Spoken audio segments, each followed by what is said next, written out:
ಟುಟಿಕೋರಿನ್ ಬಂದರು. ಇದರ ಹೆಸರು ವಿ ಚಿದಂಬರಂ ಬಂದರು ಅಂತೇಳಿ ಹೆಸರಿಟ್ಟಾರೆ. ವಿ ಚಿದಂಬರಂ ಬಂದರು.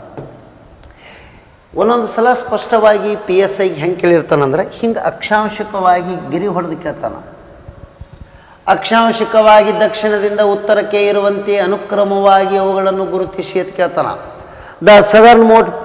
The southern most port of India, ಭಾರತದಲ್ಲಿ ಅತ್ಯಂತ ದಕ್ಷಿಣಕ್ಕೆ ಇರುವ ಬಂದರು ಅಂದ್ರೆ ತೂತುಕುಡಿ ಅಥವಾ ಟುಟಿಕೋರಿನ್. ಹಾಗಾದರೆ ತೂತುಕುಡಿ ಬಂದರು ಎದಕ್ಕೆ ಫೇಮಸ್ ಅದ ಅಂತ ಕೇಳ್ತಾರ. ಮುತ್ತುಗಳ ಮೀನುಗಾರಿಕೆ. It is an pearl fishing port of India.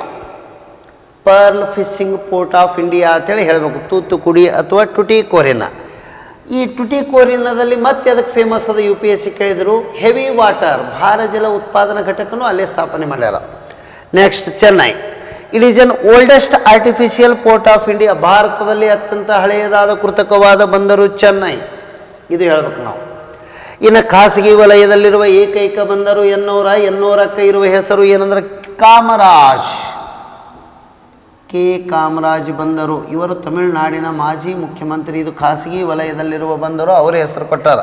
K Kamaraj ಬಂದರು ಯಾವುದಂದ್ರೆ ಎನ್ನೂರ. ವಿ ಚಿದಂಬರಂ ಅಂದ್ರೆ ತೂತುಕುಡಿ. ಹಾಗಾದರೆ ದೀನ ದಯಾಳ ಎಂದರೆ ಕಾಂಡ್ಲ, ಗುಜರಾತ್. ವಿಶಾಖಪಟ್ಟಣಂ ಇದು ಆಂಧ್ರ ಪ್ರದೇಶದಲ್ಲಿದೆ. ಇಂಡಿಯನ್ ಡೀಪೆಸ್ಟ್ ನ್ಯಾಚುರಲ್ ಪೋರ್ಟ್, ಭಾರತದಲ್ಲಿ ಅತ್ಯಂತ ಹಳೆಯದಾದಂತಹ ಸ್ವಾಭಾವಿಕ ಬಂದರು ಯಾವುದು ಅಂದರೆ ವಿಶಾಖಪಟ್ಟಣಂ. ಇಲ್ಲಿ ಹಿಂದೂಸ್ತಾನ ಹಡಗು ನಿರ್ಮಾಣ ಘಟಕವಿದೆ. ಎಲ್ಲಿ ಅಂದರೆ ವಿಶಾಖಪಟ್ಟಣಂ. ಸ್ವಾಭಾವಿಕವಾದ ಸುಸಜ್ಜಿತವಾದ ಹಡಗು ಕಟ್ಟೆಯನ್ನು ಹೊಂದಿರುವ ಬಂದರು ವಿಶಾಖಪಟ್ಟಣಂ. ಇದರ ಪಕ್ಕದಾಗ ಒಂದು ಸಣ್ಣ ಗಂಗಾವರಂ ಅಂತ ಹೇಳಿದ. It is an deepest port of India but it is not an major port. ಭಾರತದ ಅತ್ಯಂತ ಆಳವಾದ ಬಂದರು ಗಂಗಾವರಂ, ಬಟ್ ಅದು ಪ್ರಮುಖ ಬಂದರುಗಳಲ್ಲಿ ಬರುವುದಿಲ್ಲ, ಮೈನರ್ ಪೋರ್ಟ್ಸ್ಗಳಲ್ಲಿ ಬರ್ತದೆ. ಪಾರದೀಪ್ ಎನ್ನುವುದು ಒಡಿಸ್ಸಾ ರಾಜ್ಯದಲ್ಲಿದೆ. ಭಾರತದಲ್ಲಿ ಅತ್ಯಂತ ಹೆಚ್ಚು ಕಬ್ಬಿಣದ ಅದಿರು ರಫ್ತು ಮಾಡುವುದು ಇದೆ. ಯಾವುದು? ಪಾರದೀಪ್. ಹಾಗಾಗಿ ಪಾರದೀಪ ಒರಿಸ್ಸಾ ರಾಜ್ಯದಲ್ಲಿದೆ. ಇದಕ್ಕೆ ಪ್ರಸಿದ್ಧಿಯಾಗಿದೆ ಅಂದರೆ ಕಬ್ಬಿಣದ ಅದಿರು ರಫ್ತು ಮಾಡುವುದಕ್ಕೆ. ಯಾವ ಬಂದರು ಪ್ರಮುಖವಾಗಿ ಮಹಾನದಿಯ ಮುಖಜ ಭೂಮಿಗಳಲ್ಲಿ ಕಂಡುಬರುತ್ತದೆ ಅಂದರೆ ಪಾರದೀಪ್. ಕಲ್ಕತ್ತಾ ಬಂದರು. ಕಲ್ಕತ್ತಾ ಇರುವುದು ಹೂಗ್ಲಿ ನದಿಯ ದಡದಲ್ಲಿ. ಅಂದ್ರೆ ಇದರರ್ಥ ಕಲ್ಕತ್ತಾ ಎನ್ನುವುದು ಏನು? It is an riverine port of the India. ಭಾರತದಲ್ಲಿ ನದಿಗಳ ಅವಲಂಬಿತ ಏಕೈಕ ಬಂದರು ಯಾವುದು ಅಂದರೆ ಕಲ್ಕತ್ತಾ. ಯಾವ ನದಿಯ ದಡದಲ್ಲಿ ಇದೆ ಅಂದರೆ ಹೂಗ್ಲಿ. ಭಾರತದಲ್ಲಿ ಚಹಾದ ಬಂದರು port of port of India ಯಾವುದು ಅಂತ ಕೇಳಿದ್ರೆ ಕಲ್ಕತ್ತಾ. ಕಲ್ಕತ್ತಾ ಬಂದರಿಗೆ ಸಹಾಯ ಮಾಡಲು ಯಾವ ಬಂದರು ನಿರ್ಮಿಸಲಾಗಿದೆ? ಹಲ್ದಿಯಾ ಬಂದರು. ಹಾಗಾದರೆ ಇತ್ತೀಚೆಗೆ ಕಾನ್ಸ್ಟೇಬಲ್ ಎಕ್ಸಾಮ್ ಕೇಳಿದ್ರು, ಕಲ್ಕತ್ತಾ ಬಂದರಿಗೆ ಏನೆಂದು ಹೆಸರಿಸಲಾಗಿದೆ? ಶ್ಯಾಮ್ ಪ್ರಸಾದ್ ಮುಖರ್ಜಿ. ಶ್ಯಾಮ್ ಪ್ರಸಾದ್ ಮುಖರ್ಜಿ. ಇದು ನಮಗೆ ಕರೆಕ್ಟ್ ಗೊತ್ತಿರಬೇಕು. ಶ್ಯಾಮ್ ಪ್ರಸಾದ್ ಮುಖರ್ಜಿ ಎನ್ನುವುದು. ಹಾಗಾದರೆ ಭಾರತದ ಪೂರ್ವಕ್ಕೆ ಇರುವ ಜಲಗಡಿ ಯಾವುದು ಅಂತ ಕೇಳ್ತಾರ. ಇದನ್ನು ನಾವು ಏನದಂದ್ರೆ ಈ ಭಾಗವನ್ನು ಬಂಗಾಳ ಕೊಲ್ಲಿ. ಬಂಗಾಳ ಕೊಲ್ಲಿಯಲ್ಲಿ ಎತ್ತರವಾದ ಶಿಖರ ಯಾವುದು ಅಂದರೆ ಸ್ಯಾಡಲ್ ಶಿಖರ. ಸ್ಯಾಡಲ್ ಶಿಖರ ಎಲ್ಲಿದೆ? ಅಂಡಮಾನದ ಉತ್ತರ ಅಂಡಮಾನದಲ್ಲಿ ಇದೆ. UPSC question. ಭಾರತದ ಪಶ್ಚಿಮದ ಜಲಗಡಿಗೆ ನಾವೇನಂತೀವಿ ಅಂದರೆ ಜಲಭಾಗವನ್ನು ಅರಬ್ಬಿ ಸಮುದ್ರ ಅಂತೀವಿ. ಅರಬ್ಬಿ ಸಮುದ್ರದಲ್ಲಿ ಅತ್ಯಂತ ಎತ್ತರವಾದ ಶಿಖರ ರಾಮನ್ ಶಿಖರ. ಇದನ್ನು CV ರಾಮನ್ ಅವರ ನೆನಪಿಗಾಗಿ ಇಡಲಾಗಿದೆ. ಅರಬ್ಬಿ ಸಮುದ್ರದ ಎತ್ತರದಲ್ಲಿರುವ ಶಿಖರ ಯಾವುದು ಅಂತ ಕೇಳಿದ್ರೆ ರಾಮನ್ ಶಿಖರ. ಬಂಗಾಳ ಕೊಲ್ಲಿಯಲ್ಲಿ ಭಾರತದ ಎತ್ತರದ ಶಿಖರ ಅಂದರೆ ಸ್ಯಾಡಲ್ ಶಿಖರ. ಅದು ಉತ್ತರದ ಅಂಡಮಾನದಲ್ಲಿದೆ. ಇದು ಅರಬ್ಬಿ ಸಮುದ್ರದಲ್ಲಿ ಕಂಡುಬರುತ್ತದೆ. ಇಷ್ಟು ನಮಗೆ ಕರೆಕ್ಟಾಗಿ ಗೊತ್ತಿರಬೇಕು. ಇದು ಫಸ್ಟ್ ಜಲಪ್ರದೇಶ ಆಯಿತು. ಇನ್ನು ಭೂಪ್ರದೇಶದ ಬಗ್ಗೆ ಒಂದಿಷ್ಟು ಐಡಿಯಾ ಇರಬೇಕು ನಮ್ಮ.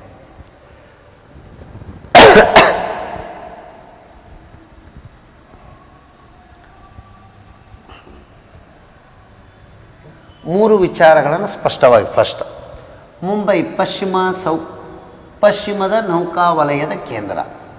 ಕೋಚಿ ದಕ್ಷಿಣದ ನೌಕಾವಲಯದ ಕೇಂದ್ರ. ವಿಶಾಖಪಟ್ಟಣಂ ಪೂರ್ವ ನೌಕಾವಲಯ. ಭಾರತದಲ್ಲಿ ಎಷ್ಟು ನೌಕಾವಲಯಗಳು ಇವೆ? 3. ಪಶ್ಚಿಮಕ್ಕೆ ಯಾವುದನ್ನು? ಮುಂಬೈ. ದಕ್ಷಿಣಕ್ಕೆ ಕೋಚಿ. ಪೂರ್ವಕ್ಕೆ ವಿಶಾಖಪಟ್ಟಣಂ. 3 ನೌಕಾವಲಯಗಳು ಅದಾವೆ. ಅದು ಎಕ್ಸಾಮ್ ಕೇಳಿದ್ದು. ಇನ್ನು ಇಲ್ಲಿ ಅಬ್ಸರ್ವೇಷನ್ ಮಾಡೋಣ ಸ್ವಲ್ಪ. ಏನಂದ್ರೆ ಏನೇನದ?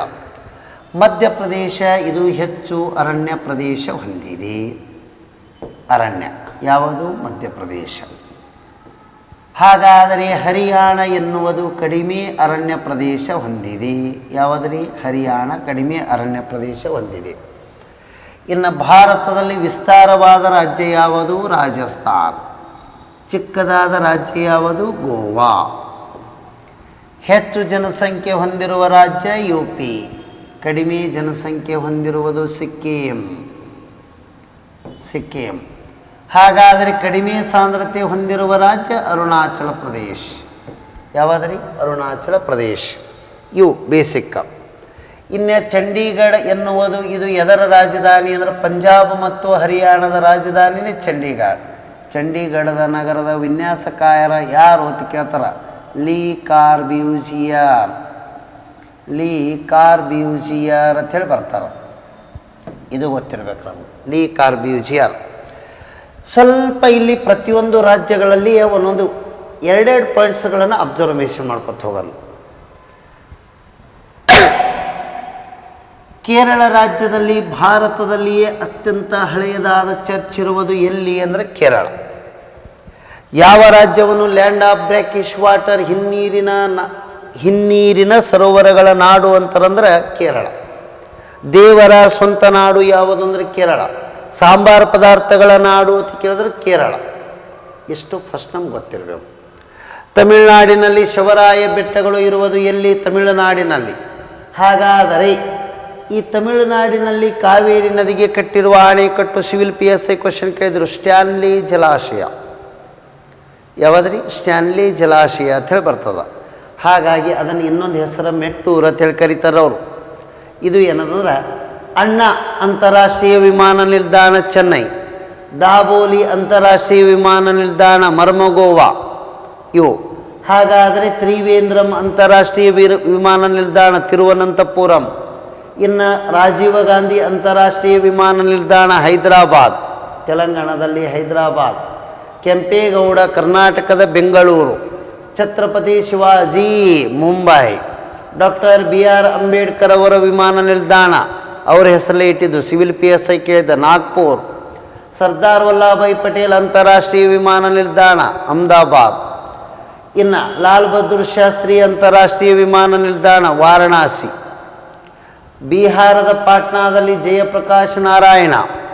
ಗೋವಿಂದ ವಲ್ಲಭ ಪಂತ GB ಪಂತ ಗವಾತಿ ಅಸ್ಸಾಂ. ಬಿಜು ಪಟ್ನಾಯಕ್ ಭುವನೇಶ್ವರ ಒರಿಸ್ಸಾ. ಸುಭಾಷ್ ಚಂದ್ರ ಬೋಸ್ ಕಲ್ಕತ್ತಾ ವೆಸ್ಟ್ ಬೆಂಗಾಲ್. ಇಂದಿರಾ ಗಾಂಧಿ ದೆಹಲಿ. ಅವುಗಳನ್ನು ನಾವು ಮ್ಯಾಪ್ಗಳನ್ನು ಅಬ್ಸರ್ವ್ ಮಾಡಿದ್ರೆ ನೆನಪುಳಿದಿರ್ತಾವೆ ಅಂದಂಗೆ. ಈ ರೀತಿ ಏನಂದ್ರೆ ನಕಾಶೆಗಳನ್ನು ಈ ಬೇಸಿಕ್ ಈ ರೀತಿ ಏನಂದ್ರೆ ನಾವು ಅಧ್ಯಯನ ಮಾಡಿರೋದು. ಎಲ್ಲರಿಗೂ ಧನ್ಯವಾದಗಳು.